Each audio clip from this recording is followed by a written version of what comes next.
வணக்கம் நண்பர்களே. இப்படிப்பட்ட ஜாதகங்கள் அப்பாவை தொலைச்சிருமா? இங்கே நீ காலையில் ஒரு ஜாதகத்தை பார்த்த 9ஆம் இடத்தினுடைய அதிபதி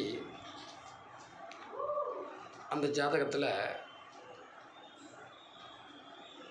12ல் மறைஞ்சிருச்சு. அதற்கு சாரம் கொடுத்த கிரகம் நீசமாகியிருக்கு. சரி, அந்த கிரகத்திற்கு இடம் கொடுத்த கிரகம் கேதுவோட நட்சத்திரத்தில் மகத்தில் இருக்கு. அப்பா என்னார்? எங்காவது காணாமல் போயிட்டாரா? சாமியாரா போயிட்டாரா? இந்த பையன் பிறந்த உடனேயே அவர் உங்களை விட்டு பிரிஞ்சிருக்கணும் அல்லது பரதேசம் போயிருக்கணும் அப்படின்னு சொன்னேன். அவரை காண சாமி 30 வருஷம் ஆச்சு, இருக்காரா இல்லையான்னு கேட்கறதுக்காக வந்தேன்னு சொல்கிறாங்க.